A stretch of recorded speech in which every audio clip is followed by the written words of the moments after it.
I'm talking today about the full moon in Aquarius in Purva Bhadrapada Nakshatra. This is going to be a time where we are connected with social themes in contrast to our individuality. The sun in Leo is our individuality. The full moon in Aquarius is connecting that with other people, especially culture, larger causes and themes. And it's in, as I say, Purva Bhadrapada Nakshatra, which is related to the lightning strike that comes down from the heavens and gives us a glimpse of something bigger than just our own individual life and our own individual, little kingdom. And of course, that kingdom, as I already said, is related to Leo, and that those qualities of Leo are shown by where the sun is. Now we have the chart here, which shows exactly what I'm describing. We see that the sun is here in Leo in Uttar Falguni Nakshatra, it's close to Mars. Mars is still combust, and we have this full moon happening. This is on September 13th, 2019 in the evening. That's Pacific time. If you're even on the east coast of the US or certainly in Europe or the rest of the world, it's on the 14th. But you can see that the moon is opposite there in Purva Bhadrapada. Now, again, you want to understand that this is also, of course, using Vedic astrology and the Sidereal Zodiac. Vedic astrology uses the Sidereal Zodiac, not the tropical Zodiac. So if you're saying, I thought it was Pisces, that's Western astrology, which they developed the Zodiac based on the vernal equinox, which has shifted and drifted over the thousands of years from its sidereal positions. You should also understand that the Sidereal Zodiac is how the tropical Zodiac is measured. This is why we have these things like the age of Aquarius and whatnot. What that means is that the vernal equinox has moved back and is getting close to the sidereal sign of Aquarius. So Vedic astrology uses the sidereal signs. It always has, because it also uses sidereal nakshatras, which are the fixed portions of space that don't move. Space doesn't move. The Earth, due to its wobble on the axis, means that the vernal equinox moves in relation to the sky, relation to the space. So Western astrology uses tropical zodiac, which measures the equinox as the beginning of the zodiac. Vedic astrology uses the space, the fixed space. Okay? So just to let you know, those who are interested in Western astrology and who have those questions, this is what I'm talking about in Vedic astrology, the sidereal zodiac. So when you establish the zodiac beginning with the nakshatra of Ashwini, as it is in all the Vedic astrology texts, all the Vedic astrology texts say Ashwini and Aries. When you do that, then everything stays fixed and together. And this nakshatra of Purva Bhadrapada starts at 20 degrees of Aquarius and runs to 3 degrees and 20 minutes of Pisces. So this is the section of Aquarius that has to do with that sort of inspiration and that spark of inspiration that connects us with something larger than just our own individual life here on Earth.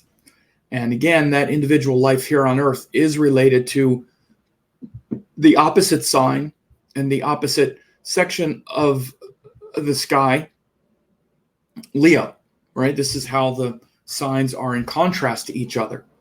So again, this is a beautiful elegance of the Vedic astrological system, is you have two zodiacs, but it's obviously one sky, right?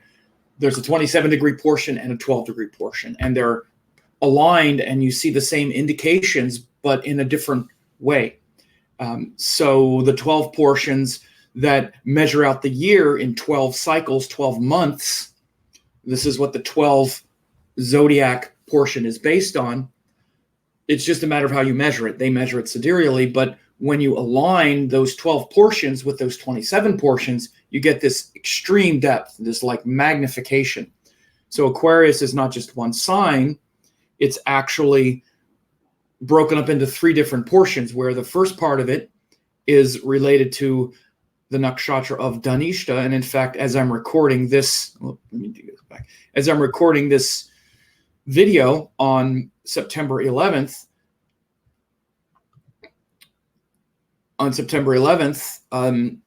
at 6:30 a.m. Pacific time, you see that the moon is in Dhanishta nakshatra. So that's the section of Aquarius that is carried over from Capricorn. So this is one of the great principles of the Sidereal Zodiac, is you not only have signs, but you have nakshatras, and each of the signs are bridged by a nakshatra, which means that the nakshatra that's in between Capricorn and Aquarius is Dhanishta. So you'll see the same qualities of both Capricorn and Aquarius reflected in Dhanishta nakshatra, which has to do with wealth and value and an elevation of that wealth and value from a sort of material personal quality, which is in Capricorn, to a more universal social quality, which is Aquarius. Again, and you'll see this elevation and this, this sort of growth, again, not in a higher sense, but just in a universal sense, shown in the nakshatra of Dhanishta. Then you'll see tomorrow the moon moves into the next nakshatra, which is Shatabishak. Again, this is what the 27 portions are based on, the transit of the moon. So then tomorrow, the nakshatra is Shatabishak, which has to do with 100 doctors. So this is the part of Aquarius which shows where we then look for alternative answers to our questions, and we align with great healers and teachers and mystics and traditions. And then, of course, once we start looking for those things, then we find healing systems that work. Then we focus and we commit to bringing those things into the world. That's the nature of Aquarius. So again, you can see the sort of dual purpose. Aquarius is that sign where we focus and we commit to something bigger than just ourselves. First, our values, which is Dhanishta nakshatra, values that are just bigger than ourselves.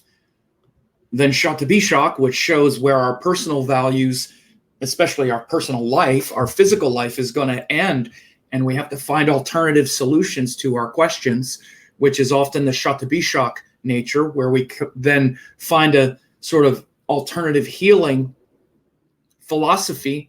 And once we find that, then we focus and we make a commitment to that. These are Saturn themes. It's also, they humble us. We're humbled before these great teachings and these great medicines and doctors. Again, we're looking at soul medicine here in Shatabishak as well. And then the last nakshatra is Purva Bhadrapada, which is where we get this kind of lightning strike of inspiration that takes us beyond even just this world of people and culture and politics and all those things, because Aquarius has a lot of those themes.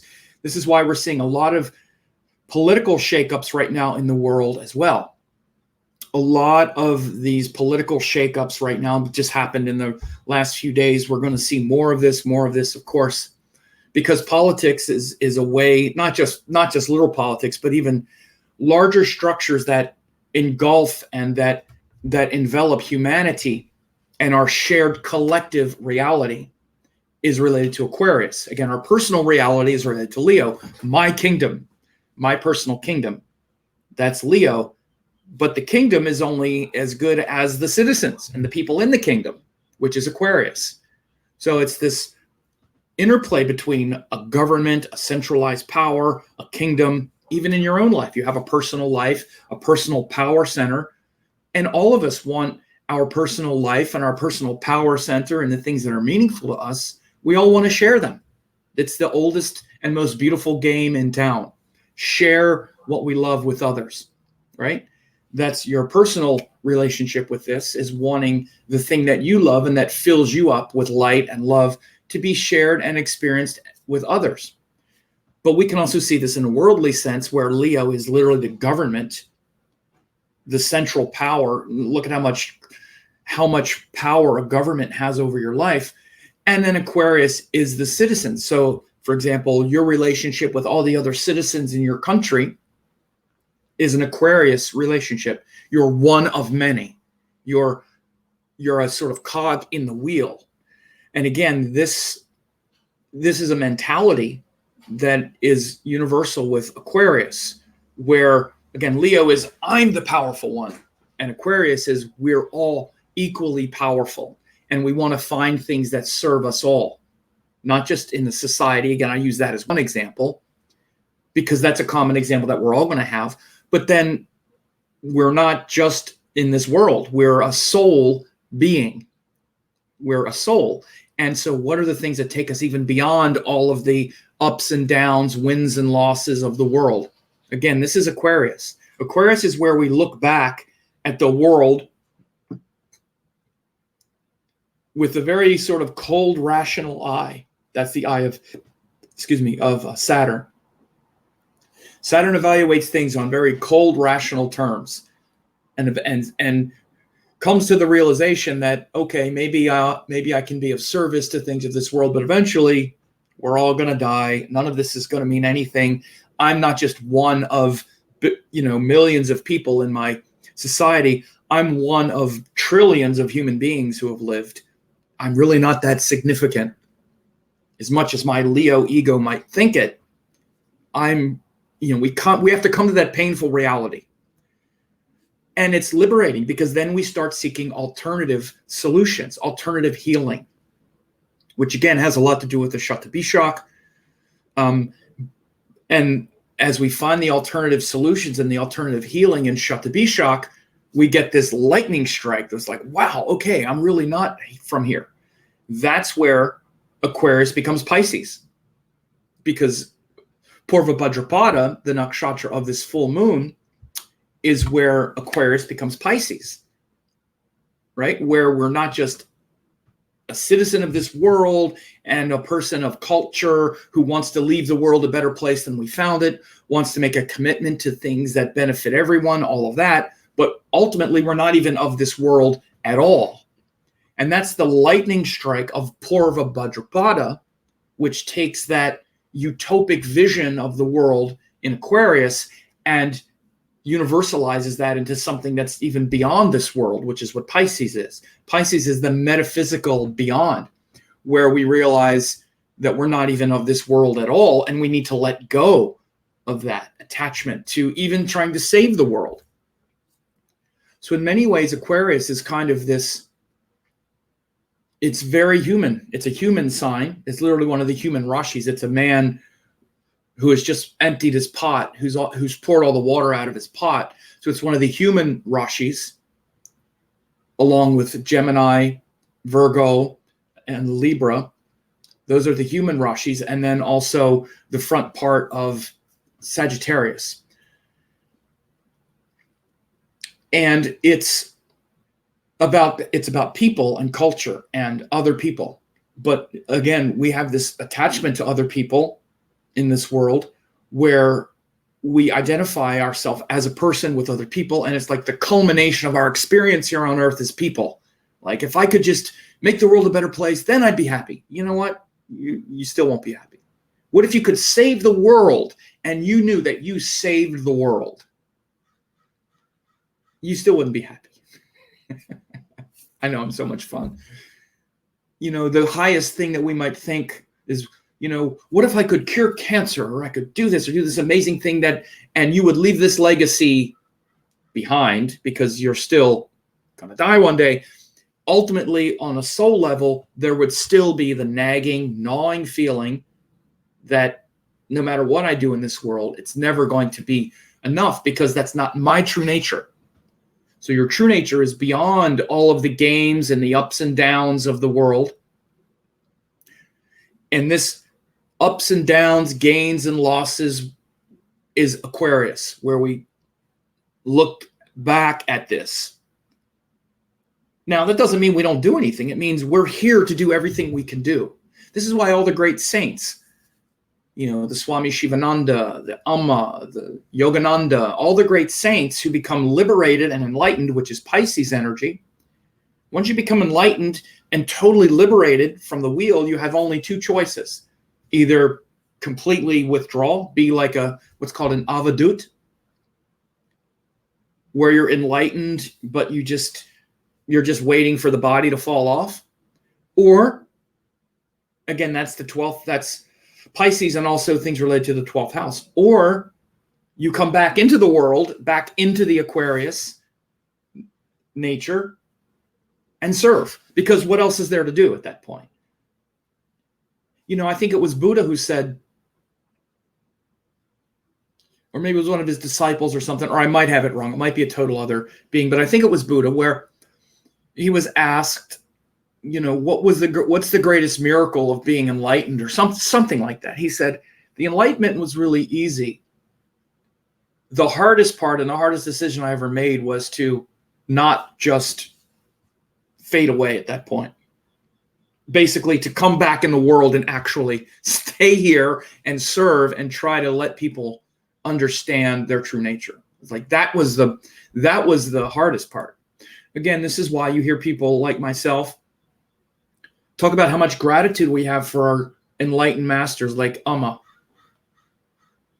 Because these enlightened beings who have transcended all of the problems and pain and suffering of the world, they don't need it. They don't need to be here. They could just let the body drop off. They have transcended death. They're not the body. And again, it's hard to fathom this, but they don't need anything of this world. They're not identified with the body anymore. So they're not them, as we would explain it. Given that they have basically mastered all of the fears and frustrations and stuff of the world that we grapple with, and they choose to stay here, not just stay here, but get down in the muck with us. Again, and you see Amma, my guru Amma, boy, is she ever down in the muck. She's not just down in the muck on a general sense. She's there hugging everybody. She's doing it 20 hours a day. She doesn't need to do anything. And in fact, the fact that she can do all of that is proof that she's beyond. Otherwise, she wouldn't be able to do it physically. Not to mention emotionally, spiritually. This great being stays here to serve humanity. When she left the game, she checked out of the game that we're struggling with decades ago. We are struggling with this fear of death and all this stuff. None of that affects her. She could just leave it, but she stays. So I'm saying this to give you a nature of the transition between Pisces and Aquarius. What's different here? And this is a huge transition. And it's shown by that nakshatra of Purva Bhadrapada. That's the first part of Pisces.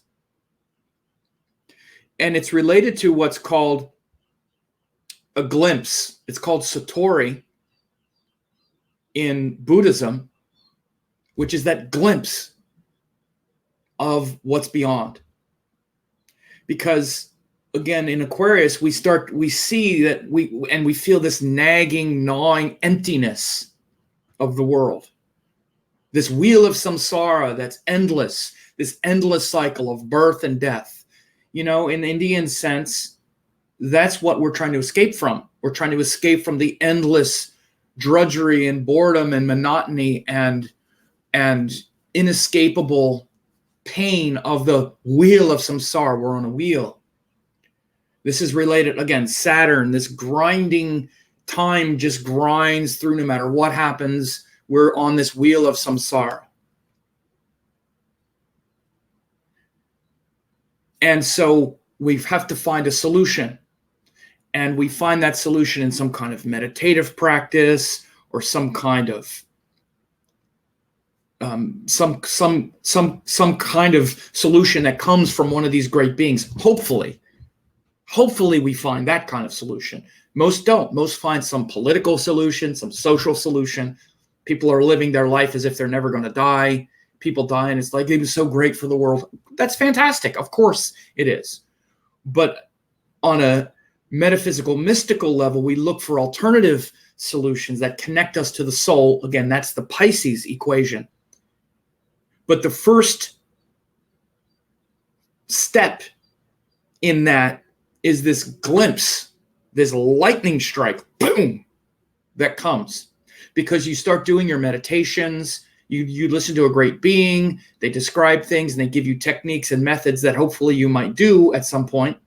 And you're faithfully doing the meditations, saying the mantras and doing that. Nothing's happening. The mind starts to the thoughts start to dwindle a little bit. They start to get a little slower and you're still kind of faithfully doing it. And then one day, bam, you get this explosion and you're thrust into your center instantly at like rocket speed for a minuscule second. As soon as you're aware of it, it's over. That's called Satori, a glimpse, a lightning strike. Boom, this glimpse comes down and shows you this experience of who you really are. Once you have that glimpse, you're never the same. It's the end of the ego. It's the end of your delusion. And it's the beginning of your path to true enlightenment. And it's a connection to your metaphysical nature that you never had before. And until you have that glimpse, nothing meaningful really changes.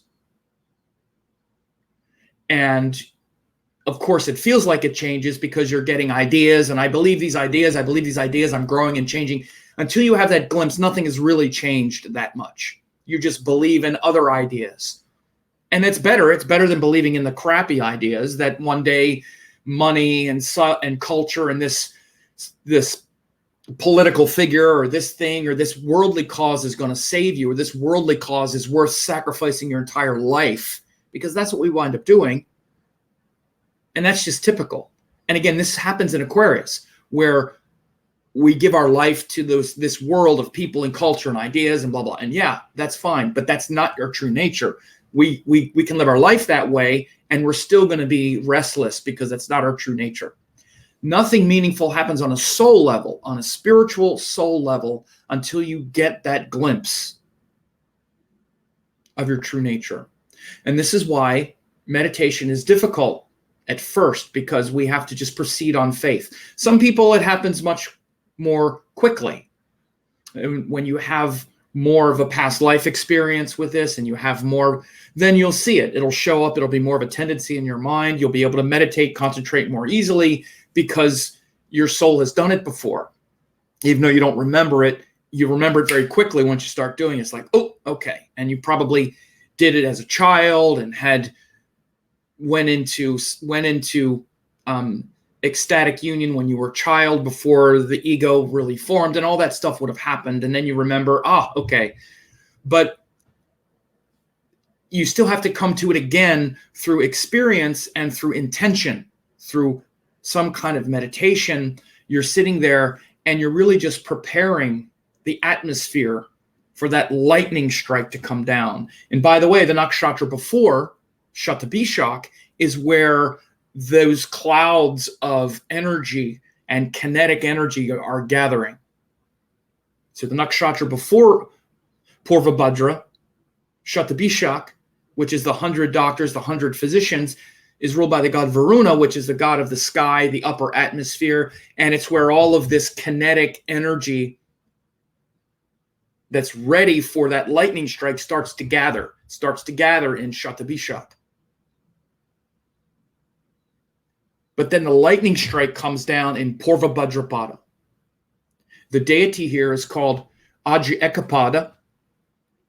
Ekapada means 1 foot. Aja means an animal, but it's often translated as goat, like 1-footed goat. But this is also the section of the sky related to the constellation Pegasus, who was a unicorn who had a big horn coming out. So this is a universal metaphor of like, again, Pegasus is like a winged horse that takes you to some other place. And the unicorn is like, again, think of 1-footed goat, 1-horned goat, but it's related to lightning coming down.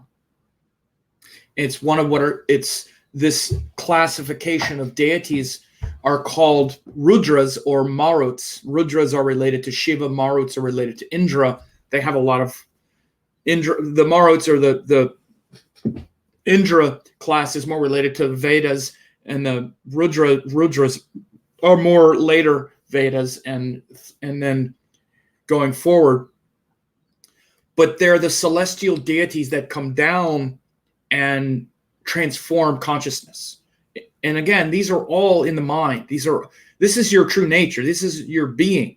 You live through this body and this mind, and your thoughts and body and mind, and obstructs all of this energy. But this is the energy that's trying to break through all the time. And this section of the sky is very powerful and necessary to transform your fascination and your attachment to your identity, and elevating your identity into some worldly person to something that's beyond.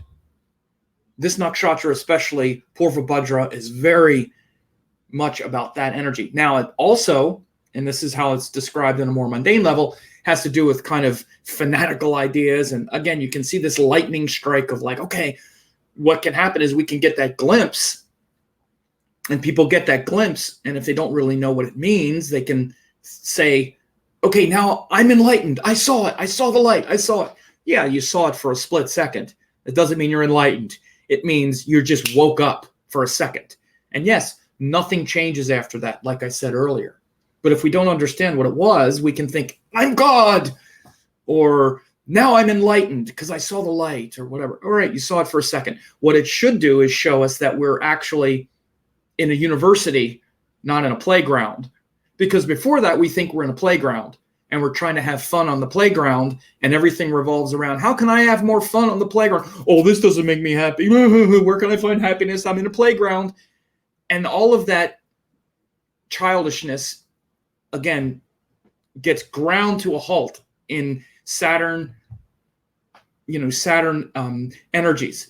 Eventually, as we get older, we realize that it's just this drudgery, this wheel of samsara that's turning. And hopefully we realize that, and we start to look inward and realize that we're not in a playground, we're in a university, because life keeps teaching us things, but in a very hard way. So we try to understand this university. I don't know how it works. So we start looking for people that had an answer. They understood. Okay, they said to sit here and meditate. Okay, I'll try. Nothing really happens. Our mind is this way. And then all of a sudden, bam, that's the moment we realize and we know it's not just that we believe it, but we know it because we have the experience. Till we have the experience, it's just a belief. And we're going on faith. It's okay to have faith. It's better to have faith in that than faith in something else. We always have faith in something, but we have faith that, yes, this is actually a university, but I don't understand how it works. And then we get the experience of that, and our faith has something tangible now. And it becomes an endless opening. It's a new opening, a new beginning. So these are very rich metaphors. That's why I'm talking about it so much. And it's the full moon. See, the full moon is it's very ripe for our consciousness. Our consciousness is, we live through the mind. We live through our mind and emotions. This is why we track the moon, and why we track the lunar phases, and why we track especially the lunation cycles, the new and full moons. That's why I talk about them more than others, because it shows these extremes in our mind and nature. And this full moon, all the stuff I just talked about, is going to be ripe in your mind and consciousness.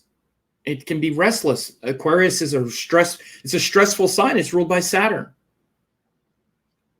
And it's the stress that comes from because in Capricorn, Saturn shows where we're grappling with our personal emotional pressure, like the emotional pressure that comes within.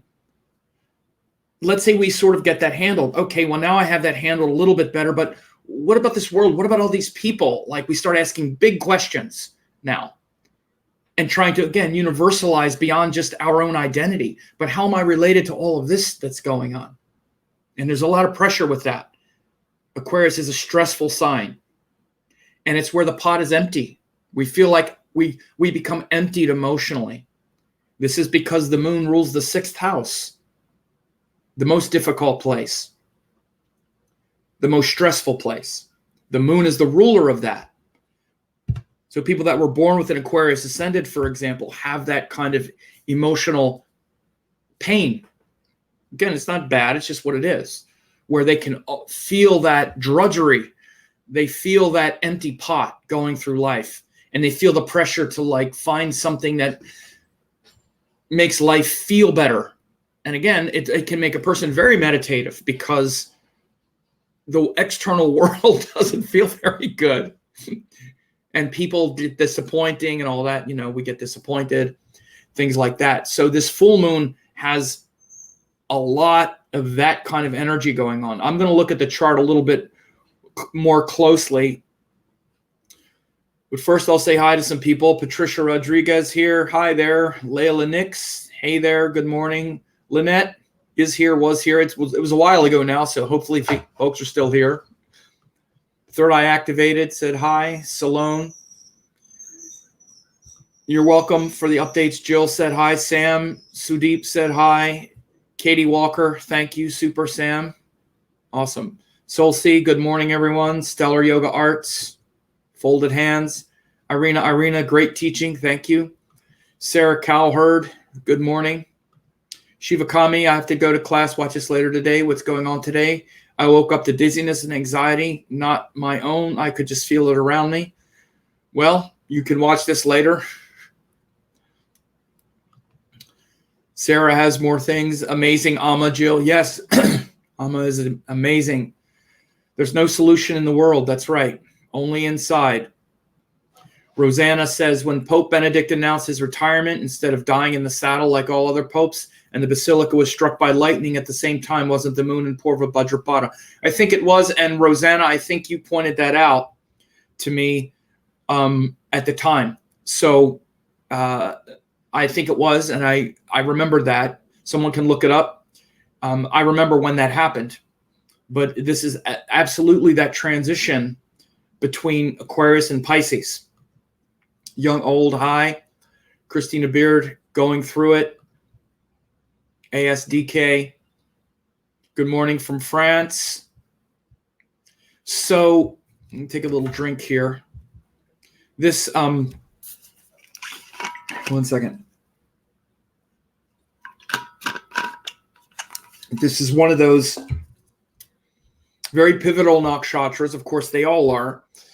But as we start to get toward the end of the zodiac, a lot of these lessons become quite subtle. And I did a whole course on this when I talked about we really see it in the nakshatras, because the first group of nakshatras from Ashwini to Aslesha, which is from Aries to Cancer, right? The first section of the zodiac. Those nakshatras and the energy of that section of the sky is very much about initiating creation. You have this whole spirit of initiation with Ashwini, and then also Kritika, which was said to be the first nakshatra, at least of creation. The previous two were preparing for the creation of the world. Then you have, this whole story arc of creation with the nakshatras of Rohini and Ardra and Mrigashira, and so it's life being created. That first section of the zodiac is life being created. The second section from Leo to Scorpio is very much about, now we have a creation. These are fixed signs. Again, Aries to Cancer are initiating cardinal signs where it's starting. Leo to Scorpio, there are two fixed signs. One beginning and one ending, the fixed section of the zodiac. And you have all these nakshatra deities that have to do with what are called adityas. And these adityas show how to maintain life on Earth. They're literally sun gods that have to do with, worldly happiness, like Purva Falguni, ruled by Bhagha. Then you have Aryaman about contracts and official business, how to live your life on Earth. Hasta, which is ruled by Savitur, the incarnation of the sun that leads to prosperity. Vishwakarma, the ruler of Chitra, how to build a life of meaning and purpose, etc., etc. That section of the zodiac very much about living a solid life so that we can, as a platform for our karma to unfold. The last section of the zodiac, from Sagittarius to Pisces, you have all of these fantastic deities and this collection of sort of metaphysical wild energies. Like, of course, you start with Mula, but then you get into things like the Vishwadevas, the universal gods. You get into the 8 Vasus of Tanishta. Then you get into these Aja Ekapada and Ahibudnya, which are these celestial serpents and deities, related to Rudra and the Rudras and Shiva and all of these deities that are destroying our illusions and transforming consciousness toward higher metaphysical purposes. So this section of the zodiac itself, this transformation, there's this arc of transformation that starts here in Sagittarius and goes all the way up through Pisces. And this section of the sky is only ruled by 2 planets, whereas each of the other ones are ruled by 4 planets. It's, you have Mars, Venus, Mercury, Moon, then you have Sun, Mercury, Venus, Mars. Here you have Jupiter, Saturn, Jupiter. So the 2 large outer planets rule this section of the zodiac, where we start with the inspiration of Sagittarius, then taking that inspiration and focusing on it, making an inner commitment and focus in Capricorn, then an outer focus and commitment in Aquarius, and then ultimately leaving it all and connecting with higher gurus and teachings beyond this earth in Pisces. And so this nakshatra of Purva Bhadrapada, this full moon, is very much this transition between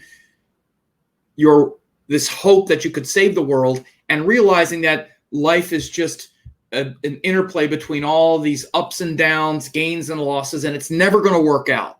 I hate to break the news to you, but it's never going to work out. All right, you're not going to escape. You're not going to fix it. It's not going to work out, okay? You need to surrender and let go and understand the nature of the world and do your best while you're here. Leave the world better than you found it, of course. And again, we feel the pressure to do that because we know we're going to leave it one day and we want to leave it better than we found it. So it's a very powerful compulsion for us to show up in service of something higher. But it's also how the soul learns something higher beyond just our individuality. So I'll talk about that part of it now, because again, the nature of Aquarius is opposite the sun in Leo, where the glory of our individuality and our personal power can lead to a sort of narcissism is the simplest way to look at it, where we forget and we willingly forget the deeper truths that I'm stating here. It's like, no, I'm powerful. My power is going to be eternal. Yeah, your power is eternal, but not in this earth. Your power is eternal. Your power, who you really are, but your body isn't. Your body's going to die. If you think that's you, then it's going to be tough. So opposite that, where our whole life revolves around our limited power, the nexus of that, and the limited kingdom we have, even if the kingdom is big, even if you're literally a king and you literally have a kingdom, you're still not taking it with you. Even the great Alexander at the time of death is said to have stated that, even the great Alexander is leaving with his hands empty. And it said, I don't know if it's true or not, but he wanted to have his coffin. He wanted to be placed in his coffin with his arms out. So he wanted everyone to realize that even at the end of life, even the great Alexander left with empty hands. I don't know if it's true or not, but it's an excellent story. And so this is what we've been going through for the last couple of weeks with the sun, or for the last 26 days, 25 days with the sun in Leo. Again, and when this cycle started, I said, this is a time to really use the power of your individuality, the glory of your individuality towards something higher, It's sattvic. It's share that pure light with others rather than collapse around the ego and the limited power and the limited power struggles. That Leo cycle is about evolving that limited power into something that's gracious and generous and benevolent, where everyone can benefit. You can see that's very similar to the things I just said about Aquarius. Every sign has its opposite folded into it. Aquarius and Leo aren't really opposite. One is the kingdom, one is the society. You might say that's opposite, but one is meaningless without the other. And one doesn't even complete itself without folding the opposite into it. We don't know if we're abusing our power until the reflection from our kingdom comes back to us. We don't know it.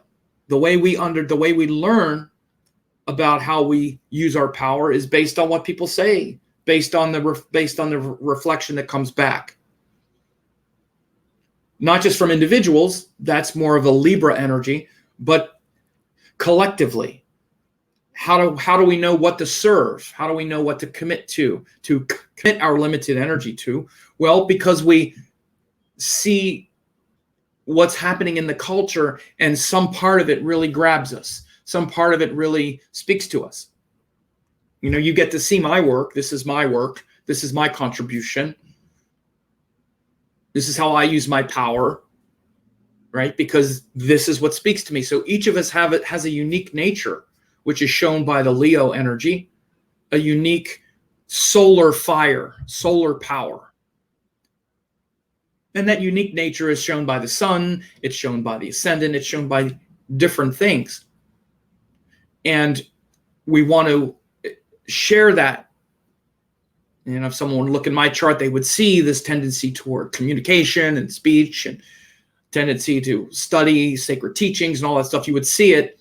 And then, but it could just be about my personal, well, I want to win. I want to be the powerful one. I want to be this. I want to use it to dominate others or whatever. It could be anything. So this Leo cycle that you've been in for the last couple weeks, especially since we had the new moon in Leo, you see Leo. You see the sun is at 26, so it's been in Leo for. I'm actually recording this on 9/11, so for about 24 days, 25 days. It's been about that individuality. And what is your true nature of your power? How do you abuse power? Do you share power? Do you connect with others? How do you do it? Are you listening to the reflection that comes back? Are you serving your community? Are you serving them and serving that higher, those higher goals that are meaningful and important to you? Or is it more,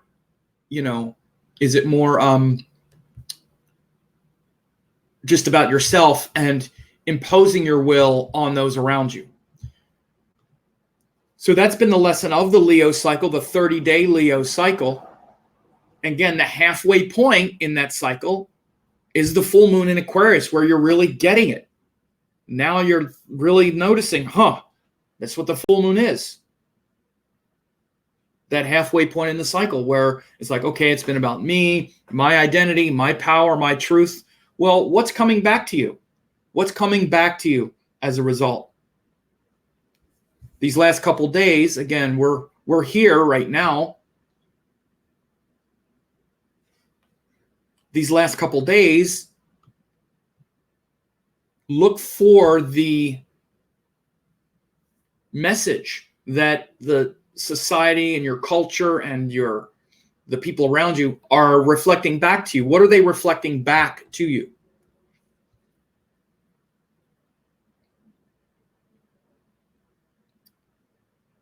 That is because only in seeing that reflection can you complete that evaluation, that self-evaluation, which is what is trying to happen in the Leo cycle. Okay. And again, we can see that the sun is in Uttar Falguni. Mars is still in Purva Falguni. So the sun is past Mars, but Mars is still behind the sun astronomically. So Mars is still very combust. That's why we're seeing a lot of frustrations, a lot of, things, certain things at a boiling point, ego struggles and battles. And again, we're seeing the ego struggles and battles now playing out in quite a political way. We're going to see more of it. Look for the next couple of days, more political battles and struggles. There's a debate. There's a Democratic debate here, just to speak politics, on Thursday night here in the U.S. for my U.S. citizen friends. Notice, let's see, I bet it's going to be a contentious debate. I bet it's going to be fiery as hell. We're going to have that full moon, I think, while it's going on, because I don't know. I think it's, oops, let me go back. I think it's going to be while it's going on. It's going to be at the culmination, the height of that. It's usually 6 p.m. or so Pacific time. So we're going to have, if it's like 6, it'll be like right here. So we're going to have that total full moon with this combust Mars opposite this combust Mars in Leo. Also debilitated Venus and Mercury are very close. So again, Venus debilitated. It's very close. It has very close Nichabanga with Mercury, which means the debilitation is modified, but it's still there. It's still feeling unappreciated and then ready to bring the receipts. That's a modern way to describe it. Bring the receipts. I got the receipts. So those candidates are gearing up for what they're going to say against each other. You watch. It's going to be a bloodbath. Let's watch. And we also have Mars is very closely aspecting Jupiter right now as well. I talked about this a while ago. It's just passing. It just passed. I thought it, or did it? Wait, I think it shouldn't be passed yet. No, it's right almost exact at this point as I'm recording this. Right? It's like almost exact. Mars almost exactly aspecting Jupiter now because it's this 4th house aspect. So again, this sort of battle over principles, ideas, and teachings are also happening behind the scenes. Again, Jupiter's where we can be very principled and fired up about the things we believe and the teachings. And Mars is aspecting now, so there's a great capacity for frustrations to boil over and people to fight and argue about what inspires them. Again, you want to see Jupiter is also very political. Most of the things, Jupiter's what inspires us. So people who are very hooked into the world of the legal system and the culture that should define us, and we all have some tendency toward this, right? This sense of righteousness of where the society is going, where the world is going, what inspires us. Mars is aspecting now, and it's really bringing out that contentiousness. You know, I did an update not too long ago, a few days ago, about Rahu going into Ardra, which is coming in the next few weeks. And I talked about, like with the president and all his enemies have sort of, I mean, it's really getting big. I mean, former people like Scaramucci, this guy has come out. I mean, these people are just saying that, you know, Trump is a lunatic and he's lost. I mean, they're saying this stuff on the news that he's really lost it and he's obviously mentally damaged. And I mean, they're just coming out. You know, Trump just fired Bolton yesterday. Bolton say he resigned. Bolton, you know, these aren't loyalists. People are going to start bringing out the knives here really soon. And this is why we're seeing the knives being brought out. This isn't just a prediction. I'm saying this Mars-Jupiter aspect, it's why we're seeing a lot of this now. There's been a shift. Fox News, one of the guys, I mean, they're turning on him. They're like, again, because they're looking at higher principles. Again, whether you agree with me or not, I'm just pointing out what we're seeing. You can see it in the news yourself. It's not fake news. It's not that I'm bashing Trump. We can see it. Okay. Use your eyes, use your brain. Okay. So we see this now like we've never seen before. I think we're going to see this. Bolton is going to come out and just really, as soon as I saw that happen yesterday, I was like, oh boy, this guy he's a big mouth. Anyway, so we're seeing this with the Mars Jupiter. So notice it in your life as well. Maybe people have got the knives out for you a little bit. Or you're noticing where the people that you believe in and that you agree with, because it's just polarizing all over the place. A lot of polarizing. I've noticed some online commentators and whatnot of certain political figures and certain whatnot have been very triggered lately, just very fanatical, And then, of course, the response comes back just as fanatical. So a lot of polarizing around these things right now with Mars, Jupiter. So this is kind of a backdrop of what we're going through right now. Not much has changed over here with the K2 Saturn. It's still there, but definitely, Saturn is stationed, which I talked about not too long ago. It's not really moving in the sky. You see, it's just stuck there at 1948, 1947. So it's still barely moving. It's still retrograde, but it's going to station and completely stop. But it's barely moving now. But this is also a big theme because Saturn is the ruler of this full moon in Aquarius. I don't know about you, but I'm also noticing where energies just feel so concentrated and stuck. Like we're not moving forward yet, right? And even by the time Saturn stops going, Saturn stops having the big R here, it doesn't mean he's moving forward. It just means he's stuck. And right now he's already stuck or stationary. He's not moving. It's just stationary. And it's in Sagittarius, which is, again, this whole sign of what to focus on, what to commit to, what inspires us, and what we need to focus on based on what inspires us. So this has been the big theme of Saturn and Sagittarius since early 2017. So now it's right on K2 and station. It's like this energy is more concentrated and like built up than ever. So we're definitely feeling kind of stuck right now, especially in our philosophies or in our, stuck and kind of worried about what's going on because things aren't moving. But they're going to start moving, and it's almost like, be careful what you wish for. It's one thing Saturn does is when it's, Saturn wants to keep everything in place. It waits to the last minute to change something. Last minute. This is why I said a while ago when Rahu goes into Ardra, watch out. Because Rahu goes into Ardra and things go bam. Things can start to blow up. That's coming soon. But you can go watch my Rahu and Ardra. So anyway, this is the main things that I wanted to talk about here for this full moon in Aquarius. And, it's definitely a very transformative time. The way you can work with it creatively certainly has to do with meditations on Shiva. There's a lot of Shiva energy with all of the Saturn stuff. And in particular with this, especially with this nakshatra here of Purva Bhadrapada and these celestial serpents, these Rudras. There are 11 Rudras, and these Rudras are the aspects of Shiva that come down and destroy our fears and our illusions. And again, really wake us up and give us that glimpse. First, it starts with a glimpse.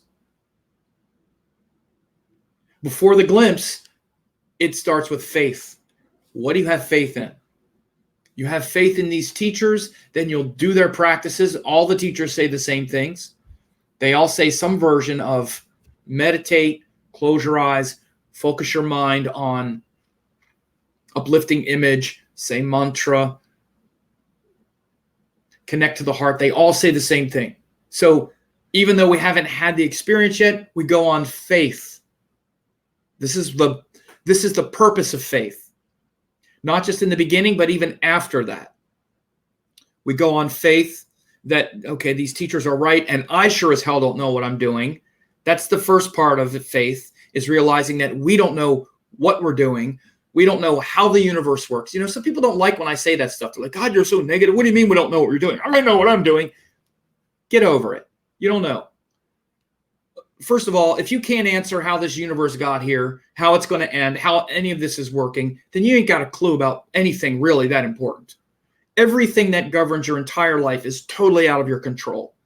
And yet, we walk around in the illusion of control all the time. Oh, I'm okay. I got it all worked out. I'm okay. I got it. It's like, get real, okay? And this is what Saturn is. Saturn is the get real part that comes and just shatters your illusions.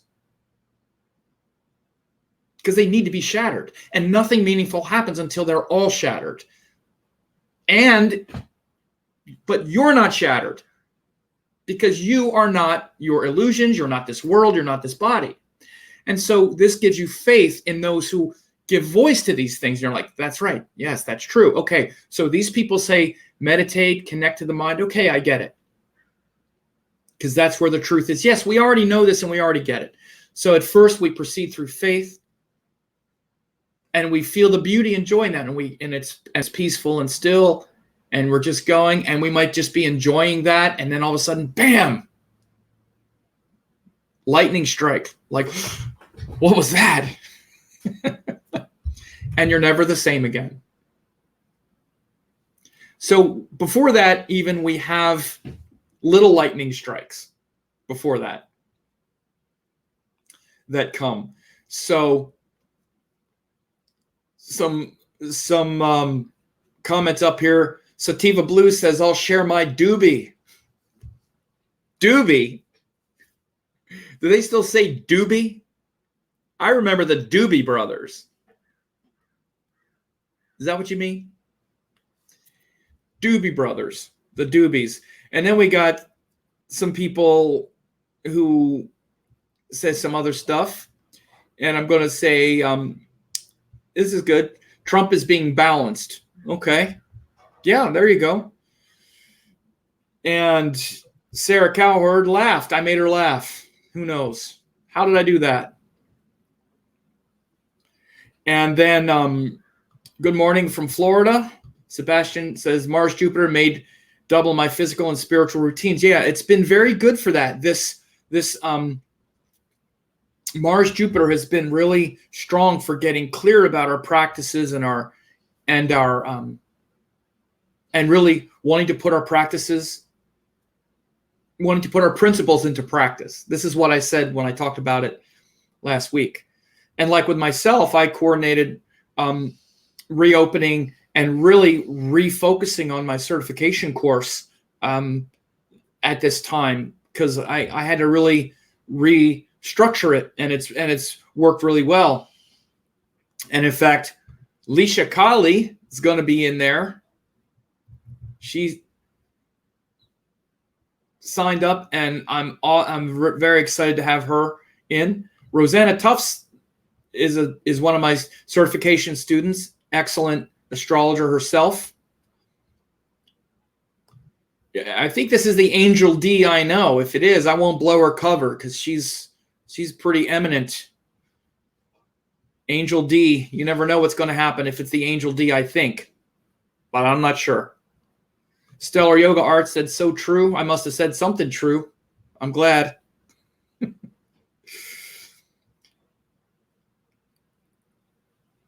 And then we have a few others here.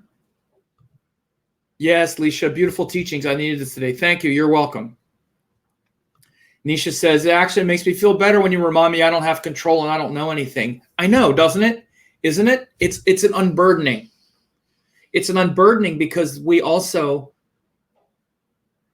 again, notice the ego involved. This is a good thing to pursue, because when people get upset because they say, oh, it's so negative or this or that, it's just the ego that feels this way. Because look at what happens when you realize that you're not in control. What does that show? It shows that you are protected, cared for. You're not an accident. You're not some random mistake. And this is one of the themes that come, and I'll just say it because, I have great respect for all astrology systems. Western astrology, it all works. It all definitely works really well. But one of the biggest issues that I've always had with Vedic astrology with Western astrology and Western astrologers, by the way, is their insistence on interpreting karma, and actually Western people interpreting karma as some kind of unempowering system or structure that's lording over us. So when you say something like you have no control, they'll be like, oh yes, I do. This is another way that karma is often misunderstood by people, karma is probably the most misunderstood concept I've ever seen, because it's actually the most empowering thing in the world, because it shows that your actions come back to you. So what you do, you're totally in control of your karma, but you're not in control of the universe. And the universe that was formed by cosmic intelligence is not there to oppress you. Again, and so when people, they misunderstand the law of karma as thinking it's just the bad stuff that gets you that you can't control, which is wrong, instead of understanding it to be the most empowering thing there is. And the ego wraps around this idea, even that astrology itself, well, you're not your astrology. If something's not in the chart, I listen to the client, not the chart. And you overcome your chart. And how do you overcome your chart? Again, it's just, there's a chart and there's you, and you overcome it somehow. This is all just the ego spinning like crazy. It's all just ego spinning and further, taking a person further from their true nature. And this is exactly how, and it's not just Western, by the way. I shouldn't just put it on Western, but I've had this experience because so many Western astrologers, they'll even say things like, well, I don't believe in reincarnation. It's all this foreign concepts like, well, all right, whatever. I do astrology, but I don't believe in reincarnation and all that stuff. It's just, we have some archetypal relationship, and it's some kind of, the stars impel, they don't command, I don't know, whatever it is. Just all this, so uncomfortable with the idea that we live in a benevolent universe, that Lord Vishnu has taken form as the 9 planets, that the universe itself is the cosmic matrix through which everything unfolds. Oh, no, not me. I'm bigger than all that. All right, okay. Go ahead. Let me see you change. Let me see your puny ego and your puny identity change what Saturn is going to do or what Mars is going to do. Let me see you. Never seen it yet. Again, that doesn't mean we don't act within the confines. And again, when you're not at war with these energies, then the planets and their forces become actions. You're not at war with Mars. If you are, you're going to lose, because Mars has been around 6 billion years. And if you are trying to fight against it, you're going to lose. And this is typically what we do. We externalize it and fight rather than hold it and feel it and allow it to transform and bring that inner courage. Because there is nothing separate. We're not separate. And it's only the ego that thinks it's separate and is in control.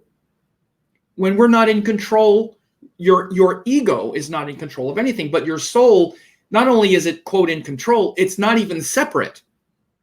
You are the energies in the truest sense. And as you thin out the ego, and the ego starts to water down and starts to fail first, then you're not having this weird dialogue with your own self and this inner conflict between who you really are and this separate form that keeps obscuring that. So, Nikki, I appreciate that reflection for sure. And now, again, these are really times to feel that. The sun is still there in Leo. The sun is still there in Leo, in that sattvic sign. That's still the cycle. That source is still that pure, what's that pure power? Then the moon in Aquarius reflects it back and says, the pure power is not just in the people of this world, but things not of this world. It's that nakshatra. It's that section of Aquarius. Because we could have the full moon in Shatabishak. It would be another quality of Aquarius. But it's not. It's the full moon. It's in this section of Aquarius related to this lesson. So we have, I made Rosanna blush. Lake Burner says, doobie means a joint, cannabis, pot, marijuana. I know it does. I know what doobie means. I know what doobie means. Angel D, I got a wink. Uh-oh, I must have hit it. I must have got it right. Angel D. And Deborah Cruz says, I agree. Yes, we know light. Before light was darkness, came out of darkness. Without darkness, no one grows. Yes.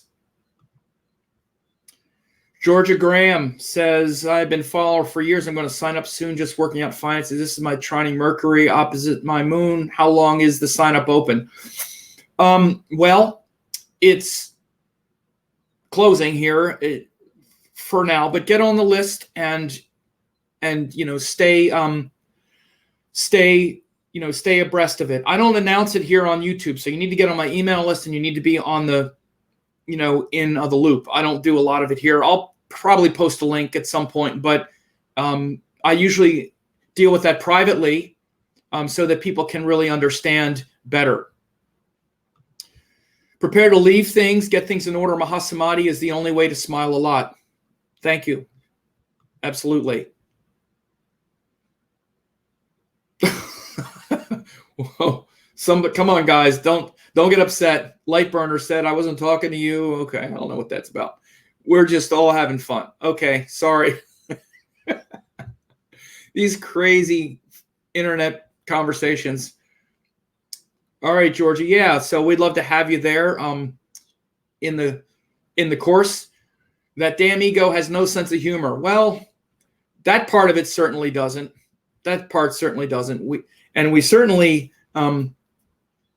some egos have more of a sense of humor. Gemini egos have a sense of humor, but tend to not be too serious. So that's their problem.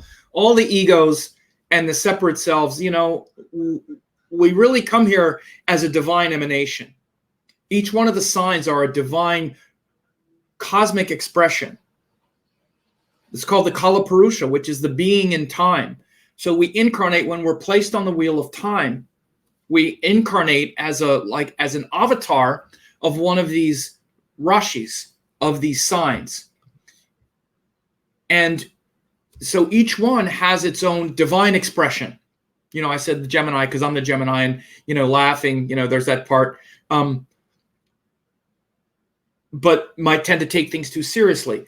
And again, but each one has its own unique power, but also filtered through the ego, it comes out in a dysfunctional way. So like I said, with the Gemini is to laugh and to be flexible and not get pinned down and be able to see things and not worry so much and be able to smile and laugh. If you notice all of the deities, all the Indian deities, even the fierce ones, take a look at all the Indian deities. You don't see any of them going like this, except Kali. But that's a different one. But you don't see them like upset. They're all like, they had a little smile. That's the way we're supposed to be. We're supposed to be like, the little Buddha smile. Just letting it all wash over us. Right? We're not too happy, not too sad, but they all have that kind of little smile. That's kind of like the Gemini power, is that little smile. Actually, the Mercury ruled people because because the signs take their power from the planets that rule them. So the Mercury people, that's their great glory. Their detriment can be they don't take things seriously. They can be overstimulated. So there's always a power and a deficiency in all of the signs.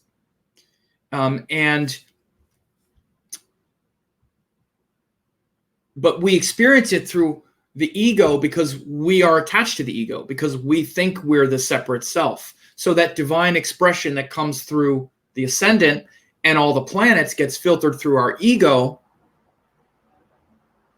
and we get stuck. So I said this before, but the way to really elevate all of the spiritual energies is to do the meditation. Because what happens is then your consciousness is elevated.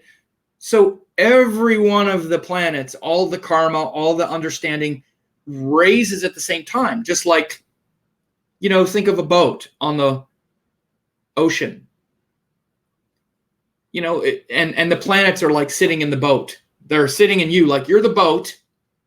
And the planetary energies and all the karma are sitting in the boat with you. Or they're like, being contained in the boat. And the tide rises. Well, all the energy is going to rise with the tide. You're like riding on the boat. Like you are the boat. You're like the vessel. and all the universal forces are sitting in the boat, are sitting in the vessel with you. If you elevate your consciousness and you connect to a higher level of self-awareness and consciousness, and your consciousness raises, all of those energies raise at the same time, because they're all in the boat with you. You are the boat, you're the vessel. And you have the power to raise the sea level so that it gets higher and higher. And all of it raises with you. This is why, people always talk about what spiritual practice should we do with this or that. There's really only one. There are a couple spiritual practices, and they balance out all the Ayurvedic doshas. They balance out all the negative karma, but we have to do them. We have to do the meditation. We have to do, pranayama. We balance the prana in the mind with what's called pranayama. Then we elevate the mind with mantra. Then once the mind is elevated and still, then meditation already it happens spontaneously. Silence descends, and we're connected to a higher vibration. That's what sattva is. That's what yoga is cultivating sattva, cultivating the sattva guna. And we know how to do it. It's a science. It's not, well, how do you do that? Easy. Well, like I just said, that's what you do. We want it to be complicated because our ego wants to think it's so special and think that what's the special, unique sadhana and mantra for me? They're all the same. You're not that special. You're like you're an organism.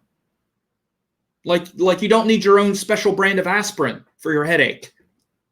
Take the aspirin. It's an anticoagulant. It thins the blood with any animal, and the headache will go away. It's the same is true with all the spiritual solutions. And then once you connect that limited mind with that cosmic mind through these practices, you're raising the tide, and all of the energy, your consciousness then is higher. So your connection with all of that karma, which comes through the planets, is automatically elevated.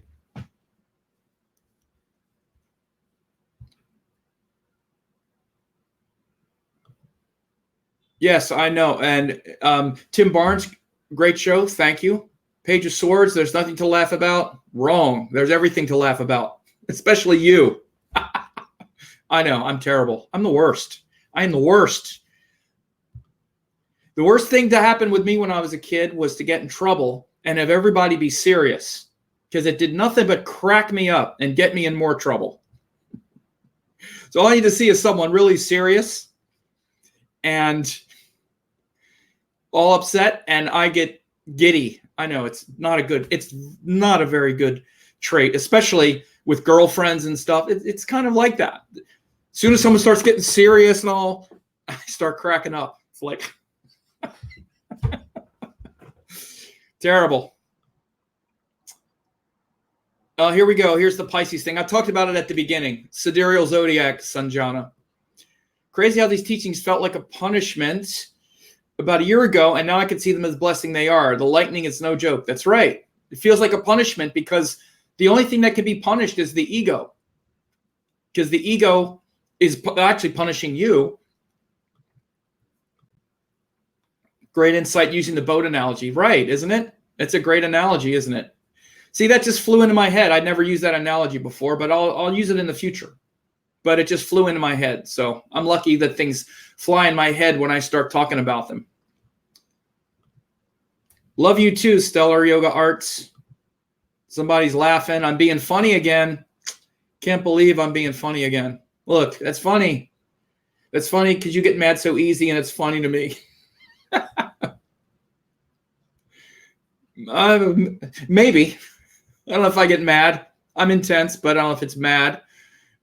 Actually, I do know it's not mad. You wouldn't want to see me mad. There's a different level between mad and if you're talking about anything you see on the video, it's not mad. So where I still have to have my chart done. The best thing to do is join my email list, and that's there are different websites you can go to. I have things listed there. So anyway, I'll leave it at that. And anyway, I hope you all enjoyed this. And we'll have some updates here real soon as well. So you all take care and have a good full moon in Aquarius.